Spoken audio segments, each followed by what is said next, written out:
Thank you for inviting me. So I thought, everybody wants to hear about September 15th, 1963, and I want to hear about it too. But I wanted to just go a little bit before that, if we could, right? You were growing up in Birmingham at the time. Yes. What was growing up in Birmingham like? Birmingham was a good place to grow up in because Hold on a second. Can y'all hear her well? Okay. it was a very nice place to be brought up in the city of Birmingham. But it was very segregated. And that was our way of living at that time in a segregated city. Okay. And you have brothers and sisters? Yes, my mother had 6 girls and 2 boys. Okay. So a large family. Yes. What did you do for fun there in Birmingham? If you could have fun in Birmingham. Well, in our neighborhood, we had a lot of kids in our neighborhood. And we would go out and get a team to play baseballs, and sometimes we just made up different kind of games, We did hopscotch and played jacks, and things like that. So we were hearing from our president that the schools were segregated, and a lot of what happened there around the time that the bombing took place was in response to a federal order to integrate the schools. You were at a segregated school at the time as well? Yes, it was segregated. So everybody at your school was African American? Yes. We had a school called Greymount. It was 2 blocks from us. It was a white school, but we could not attend that school simply because of our race. So it was 2 blocks away and you still couldn't go to it? No, we couldn't go to it. What about your teachers? Did you have any teachers that were not black? Well, all our teachers was black. All the teachers were black also? Yes. And what about your friends? Did you have any friends who weren't black? No. We weren't allowed to really play with the white kids, because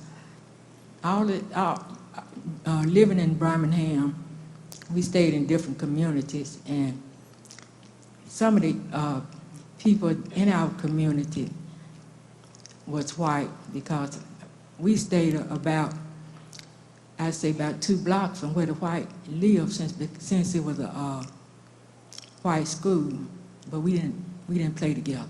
Okay. So even if you had wanted to, you couldn't play with the white children? No. Okay. So let's fast forward a little bit to the day of the bombing. So we're talking September 15th, 1963. But let's go from the very beginning of the day, like when you first got up that morning. Do you recall what time you got up that morning about, approximately? I know you don't know the probably exact minute, but... But I remember how my mother used to wake us up about 5 o'clock because she had to do our hair. And she would wash it early in the morning, and she would dry it and straighten it. So we got up real early. Okay. And did you all have breakfast that day? Yes. She always picked breakfast every day. And this was a time when people dressed up for church, right? Yes. Yeah. Yes, we did. All the girls had dresses, And so you went to church that day. How'd you get to church? We walked. You walked to church? Yes. One of my sisters took the bus to church because she had to play the piano. The oldest one had to play the piano for the service. Okay. So before we get to sort of that moment, slightly after 10 o'clock, you were with 4 other girls. Tell us about them. Denise McNair, I think, was the youngest. So what was she like? What was Denise like? Denise was real sweet. She can get along with just everybody. And she just loved people, Really all of them just had a loving spirit about her. And very smart. Seemed like she was A student, in school. All of them was very smart. What about Carol? Is there anything that you remember specifically about Carol? Oh, but I remember she was in the Jack and Jill, with Jack and Jill. And Cynthia, she was in the choir. You know, Okay. She was in the choir? with us, yeah. Were you in the choir too? Yes, we always in the choir. Okay. All right. And of course, your sister Addie. What was Addie like? Addie was very loving. She loved to draw, and she would draw pictures of ladies, and they'd be so pretty. She was good at that, and she loved to play baseball. Mm. So did you all go to church every Sunday? Yes, every Sunday. Every single Sunday? Yeah, yeah. And what did you all normally do after church? After church, sometimes we would go to the movies. The theaters back there then, we can get into the theaters for 5 cents, you know. And we would, first we come home and eat. My mother have a nice dinner cooked. And then we asked her, can we go to the movies? And we did that a lot of Sunday. So let's go to the point where you all actually made it to church, right? Yeah. So you got to church and you entered the church, and what happened? Well, when we arrived that morning, my sister Janie, she came downstairs to freshen up because her class was upstairs. And Addie and my class was down in the basement. So when she started up the steps, she said, Sarah, you and Addie, make sure you go to your class. But we didn't go that morning because we was late anyway, because we played with my sister pocketbook. She had this little purse, and we played all the way to church, just having such a good time. So we went into the ladies' lounge, and while we was in the ladies' lounge, I started looking out the door because our class sit out in the middle of the floor. And while I was looking, that's when I seen Denise McNair, Cynthia Wesley, and Carol Robson. They walked into the ladies' lounge, and they spoke to us. And they went on to the other side of the room where the stalls were located. And when they came out the stall, they came out all together. And Denise walked over to Addie and asked Addie to tie the sash on her dress. And when she reached out to tie the sash, boom, that's when the bomb went off. And all I could say was, Jesus, Addie, Addie, Addie. But she didn't answer. So I didn't know what had happened. And all of a sudden I heard someone say, somebody bombed the 16th Street Church. And I found out later on through the years who this person was. He was one of the deacons. He said that when he had heard the noise downstairs, he was going to come down the steps to check and see what it was. But when he began to take the step was blown away. So what he did, he jumped down from the first floor, and he looked inside where we were, because they had blew a big hole in the church, and he looked in there. He seen me standing, just bleeding. And so you were still standing? Yes, I was still standing. That's amazing, don't you think? Yeah, you were.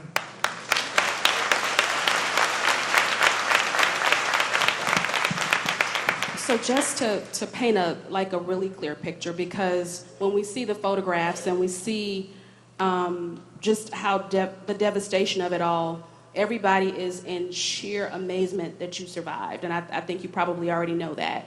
But go back to explain that a little bit, how you all were positioned in the lounge. Like you were in the lounge with them, but I think you were... Yes, I was across from them at the sink, and they were standing in front of me just where they placed the bomb, because they placed it under the steps. And they was right there by the window where they had placed the bomb. Wow, that's amazing. So you were rescued. Who rescued you? It was one of their deacons. His name was Samuel Rutledge. Samuel Rutledge, okay. Yeah. And so you were taken to the hospital. What kinds of injuries did you have? Well, I had a lot of glass in my face and in my eyes, and the glass was in my chest. And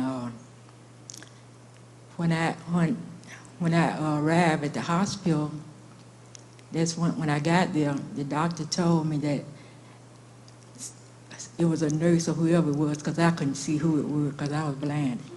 They said that I was going to have to lay on the cot because the eye doctor wasn't in. So while I laid there, my sister Janie came in. And I asked her, I said, "Where is Addie?" She said that Addie had hurt her back, but she was going to come to see me tomorrow. So they rushed me on upstairs to operate on my eyes. And after they got through operating, that's when my mother was in the room waiting on me. And I found out then that all the girls that was in the ladies' lounge with me, they was killed, and I was the only survivor.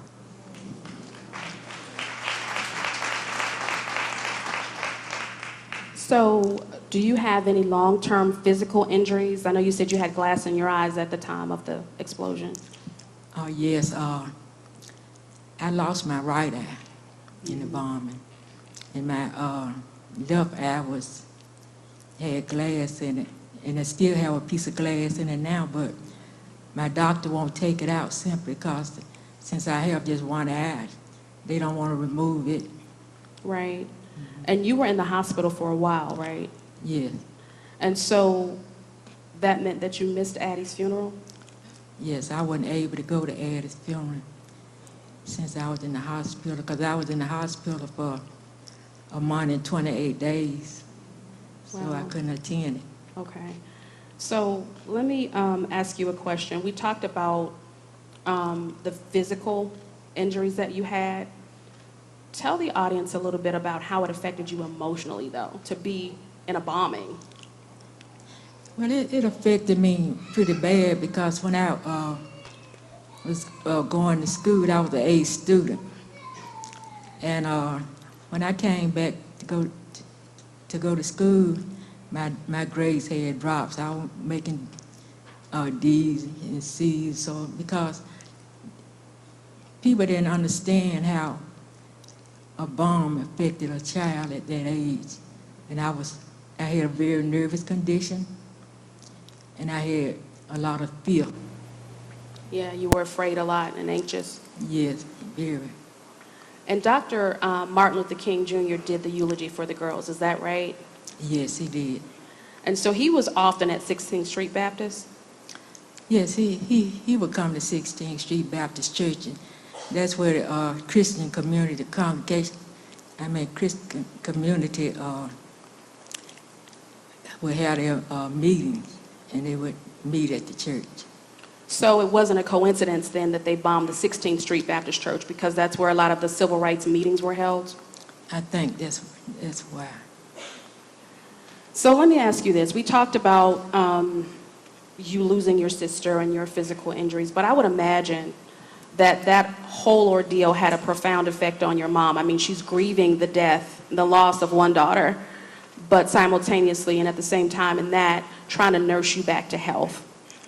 Yes, my mother was very upset, but I know that God brought her through that, because something like that happening to us, it was very, very sad, and I would see her sometimes just crying, and but if God helped, he put her through. So she was different after the bombing, your mom was? Yes, because like I say, I seen her how sad she was. Mm-hmm. And so eventually you got released from the hospital. Did you hear about any other children who had been injured or got killed? Yes, at that time it was 2 boys was killed on that same day. His name was Johnny Ware, Virgil Ware, and Johnny Robinson? yeah, Johnny Robinson, yes. And so they were killed out of sort of the stress and the tension of what happened after the bombing? Yeah, they was very angry, you know, because I heard that they said they was throwing rocks, but I really don't know for sure what they was doing. But I know I heard they was killed about one of them was killed by the policeman, or both of them, I'm not sure. Right, and so the one was allegedly throwing rocks at a car draped in the Confederate flag, and he was shot in the back for that, right? Yes.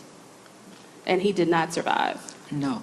And then almost at the same time across town, the other was just riding his bike, his brother's bike, riding on the handlebars like some people do. Yeah. And he was shot by a 16-year-old. Yes, he was. And neither one of those, well, that's not totally accurate, I guess. So the one who was shot by the 16-year-old white male, was that 6 months in juvenile detention that he got for murdering him? I don't know exactly, but I know whatever it were, they didn't get any justice for what they did, you know. Right. They didn't do And the officer was never prosecuted, right? No. Did you go back to school after the bombing? I mean, I know you went back to school, and I know you said you were distracted and couldn't focus, but I'm wondering how you might have been treated when you came back to school. Yeah, I was treated as though nothing had happened to me. You know, I didn't get any counseling.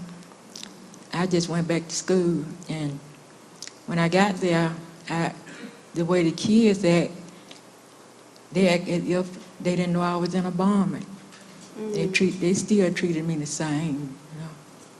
And so let's thumbnail that for a minute, because we have a number of prosecutors here tonight. We have a lot of victim advocates. We have some defense attorneys. And it sounds to me like you didn't receive the services that we would expect someone to receive who's the victim of a bombing, right? No, I didn't receive anything. And so do you think that would have helped you? Maybe it would have, because, you know, at that time, we was really struggling during that time, but we didn't get any compensation or restitution or anything at that time. Was the church eventually rebuilt? Yes, it was. I think it was about in June when they rebuilt it. Did you and the family go back? Yes, we went back, but we didn't stay there because I think we stayed there about 2 Sundays, and my mother bought me out because I was too nervous and scared to stay in there, so she bought us out.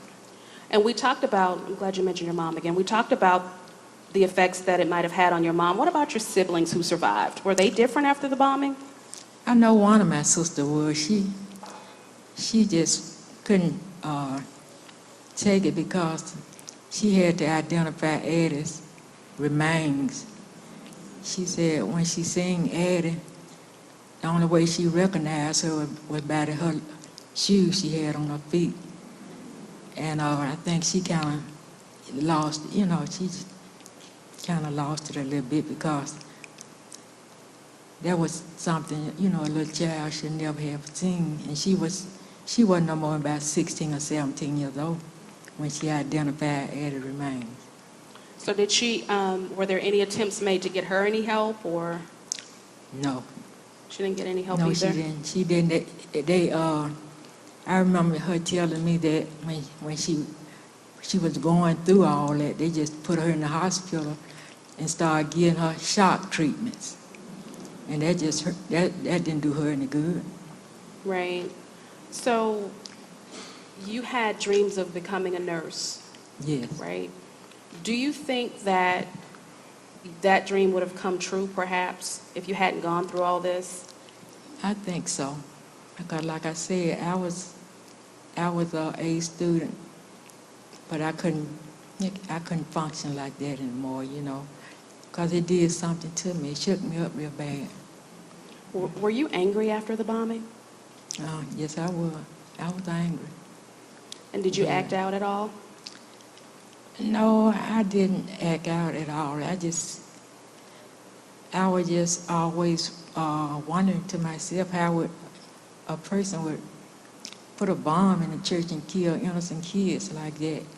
And it really really made me angry about that, because you would go to church, you think you're feeling safe in a church, and all of a sudden, your sister killed and your friends are killed, and that wasn't fair. So did that affect maybe some of the choices that you made for yourself later on? I think so, it did, because when I got older, I began drinking and smoking and thinking that would calm me down, trying to medicate myself with that. But I found out later on that smoking and drinking, I was still in that same condition. So fast forward, very early after the bombing, it's been reported that the federal government knew the names of the people involved. But they were not prosecuted at that time. No, they wasn't. They always knew because they gave Robert Chamberlain a nickname Dynamite Bob. And they gave Cherry, they called him Cherry Bomb. They thought the way they was acting, act like it was a joke, but they knew. What about some 30 years later, I guess, when a prosecutor did have the courage to reopen those cases? Did you participate in those trials? I know that Robert, he was indicted just for the one murder, though, right? Yeah, that was for Denise. For Denise, but not for the other girls. No, because her parents had opened up that case for her. Okay. And then Thomas Blanton and Bobby Cherry were arrested and indicted together. Yes. For 4 murders. Yes. And you testified at those trials as a witness? Yes, I testified at all of them. Okay. And I think they all received life sentences, right? Yes, they did. Okay. But it took 30 years to do so. It took 39 years for them to come to court, yes. So let me ask you this, though. Was anybody ever indicted for what happened to you or prosecuted? No, I didn't get any. No one never was prosecuted for me. How did that make you feel? Well, I really didn't think about it, because at that time, they was prosecuting the girls for their murder, so I figured that this was justice for them, so I really didn't think much about it. Okay, and so you didn't feel disregarded by the criminal justice system because nobody got prosecuted for your injuries? No, I didn't. Okay. And then let me ask you this, though. You said you participated as a witness, Yeah. but were you ever given the opportunity to meet with the victim advocate or be a part of a conversation about what might happen to the cases or the sentences that might be recommended or anything like that? No. Okay. And so there again, there were no services really provided to you as a survivor? No, none Okay. at all. I'm focusing on that point because, again, we have a number of criminal justice workers in the room, prosecutors and victim advocates and defense attorneys. And part of what we're trying to do tonight is figure out how we can do things better. And so that's why I keep hitting on that. So you said you tried to soothe with alcohol and smoking and different other things, but at some point things turned around for you, right? Yes.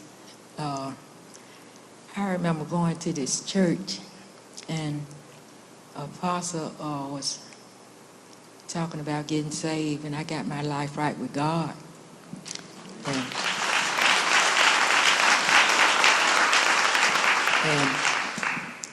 And I remember sitting in the auditorium one day. I had joined this church, and while I was sitting there, he came up and told me that he seen that some things that I had been through with, that I know God was showing it to him. But anyway, he said that I had a nervous condition, and I was suffering with a lot of fear. So he told me that God was going to heal me that night. And when he laid his hand on me and he prayed for me, God did. He delivered me from that fear that I had. That's beautiful.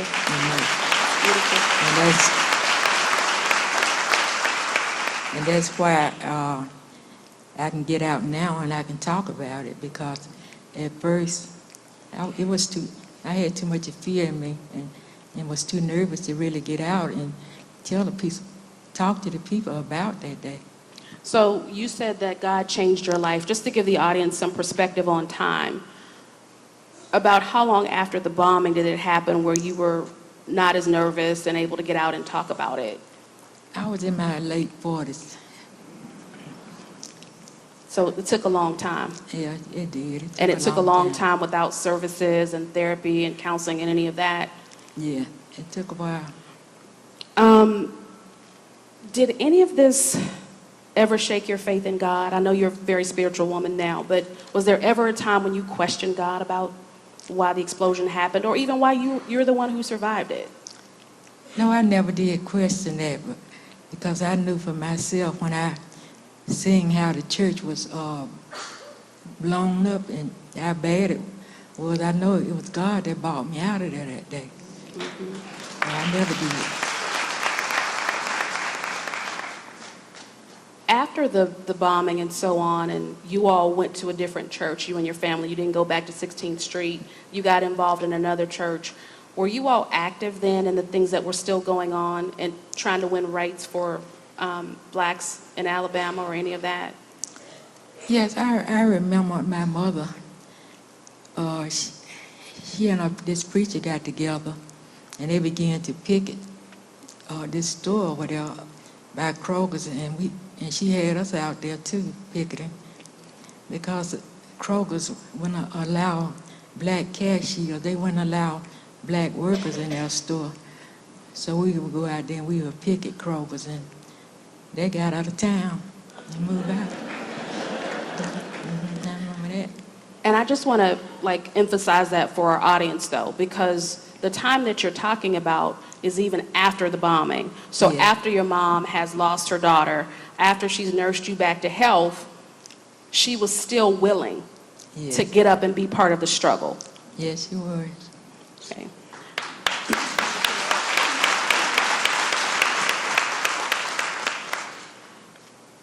Do you think that history has treated you fairly? Has the criminal justice system treated you fairly? No, I don't think so, because I always look at what was going on in the city of Birmingham. The mayor was involved. Bud Connor, the police commissioner, he was put the dogs on the people. So that was the city. And also Governor Wallace, he was involved, because he always say segregation now, segregation tomorrow, and segregation forever. So since they was involved, I always felt like they owed me restitution for my injury.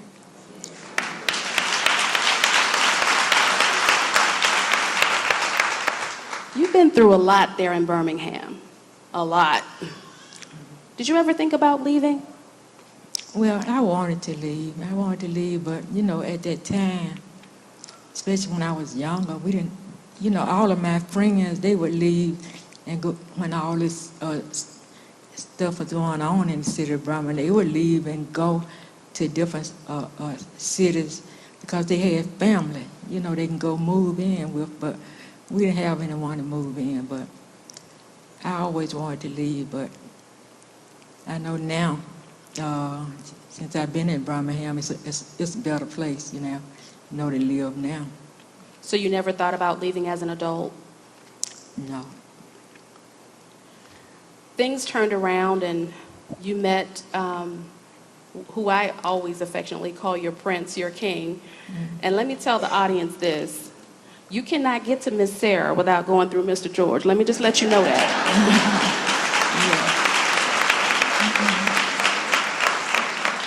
I mean, we were like, but wait, we're on her team. And it's a beautiful, beautiful thing, because as difficult as your life started out, to see you here tonight sitting like this with someone who loves, cherishes, and protects you, and now have the strength and courage to tell a story, I think that's a testimony in and of itself. Thank you. Thank you.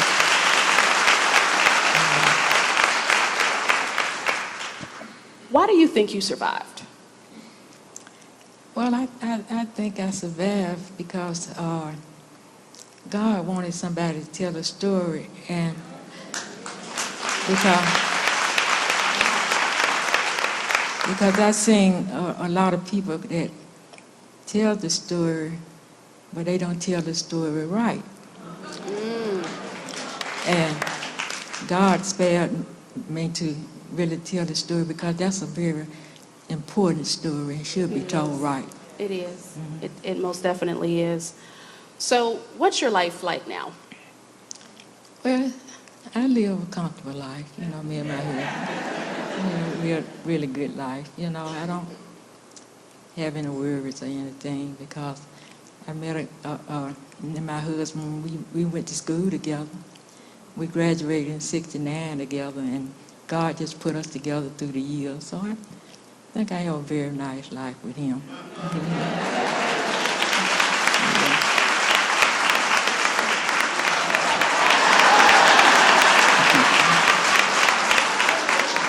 And let me just tell the audience this. Although they went to high school together, they were not high school sweethearts. They found their way back to each other, okay? Yeah.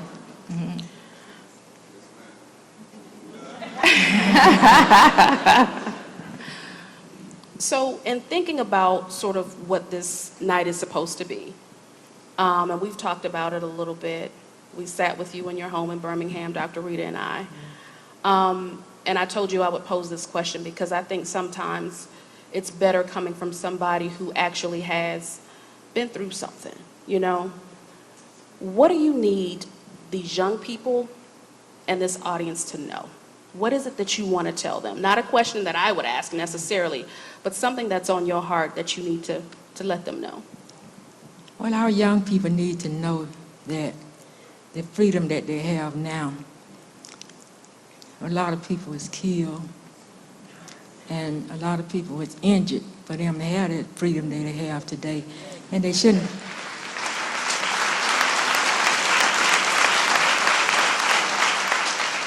And they shouldn't take it for granted because we did in Birmingham, Alabama, we marched a lot. And these girls, simply because of the death of these girls, that's when they changed the laws and signed the Civil Rights Bill. And so they shouldn't take their life for granted, and it's time for them to really stop and put these guns down and stop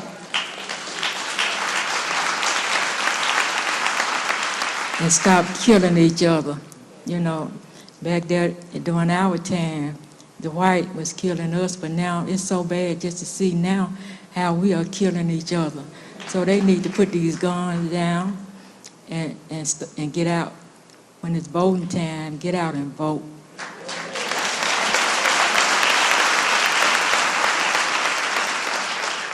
Because they have the right to vote. They died for that. So it's time for them to get serious about life and love each other and stop all this crime, because there's a lot of black on black crime now. So they need to just stop. And another thing, go to church and learn about the love of God.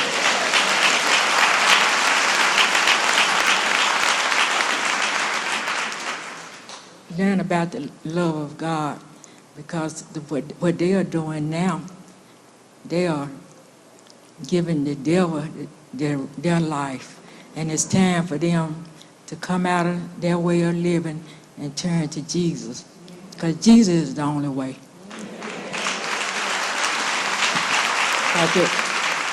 Because the wages of sin is death, but the gift of God is eternal life. So they need to turn to Jesus while they have a chance. Thank you.